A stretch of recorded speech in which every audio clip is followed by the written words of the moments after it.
Hello and welcome. I'm your host Elizibar, and I was really surprised by just how much this blew me away. Bass Reeves, Season 1, Episode 3, aka, to everybody that's not an Allegiance Arts company manager, Bass Reeves, Issue 3, because that's what it is, it's Bass Reeves Issue 3. We open up, and we are already, like, rocking some pretty intense stuff. Like, he's just this awesome looking silhouetted shadow here.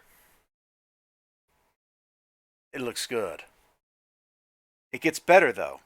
Like while we have this really tense narration, he goes home. He talks to the judge that he's working with.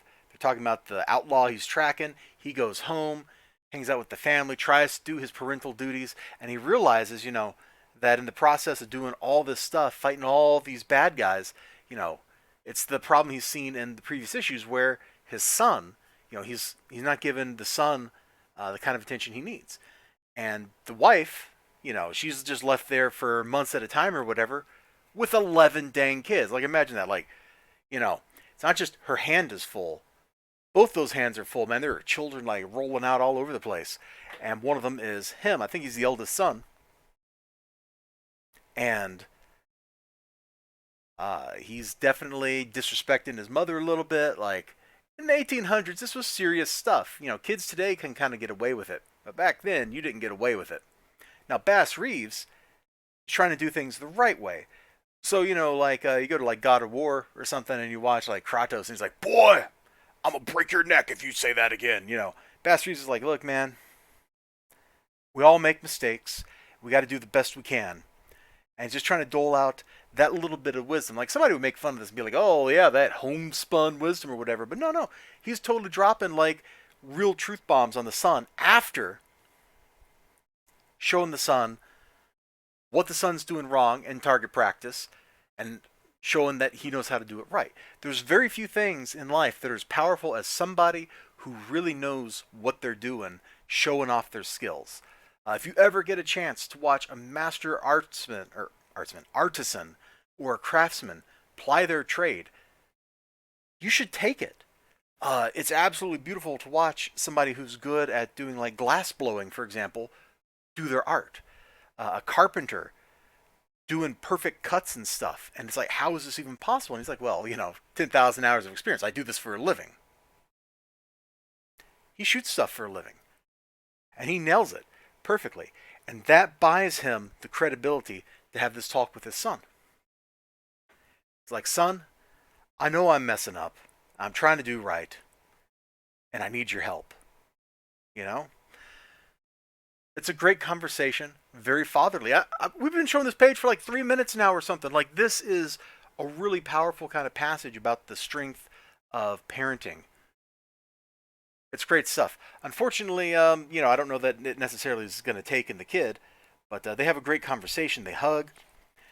We also get to see the bad guy here. I'm just going to kind of show this off. So the bad guy is like smuggling whiskey or something, and he looks super cool.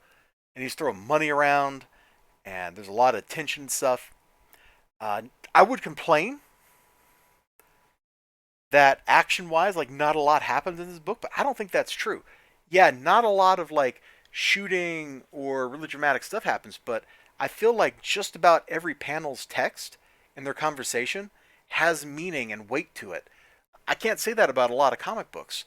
This is exceedingly well written. It is fantastic. I just recorded a review of Red Rooster. Well, maybe you don't know that I just recorded a review of Red Rooster, but I did just record a review of Red Rooster, and I was like, man, I wish all 3 issues had been like this. This kind of continues the tradition of Bass Reeves being, like, really good stuff, but I think this one kicked it up, like, way, way up. This isn't the end of the series either. I was surprised when I got to the end that we weren't wrapping up the plot line, so I don't know how many issues this is supposed to run for, but there's more coming. And I'm really, really eager. Really, really? Yeah, really, really. 2 reallys. I'm really eager to read some more of this Bass Reeves stuff because I know this is like a real guy. This is a real historical figure, but here in the comic, he feels a lot like a real guy. It's really cool how that's working out. Like, it feels good to have that kind of experience in a comic book. I am just loving this issue right here. To say that I'm blown away by it is like absolutely true because this was good stuff. That I was kind of leery. Like this stuff here at the beginning is kind of cool, and then he's like talking to the judge. Also, lighting up a cigar, excellent touch.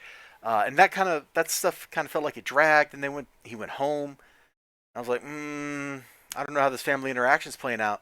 And then I started getting sucked in, man. It was like a swirling vortex of conversation. It just pulled me right in. I couldn't resist it. Fantastic.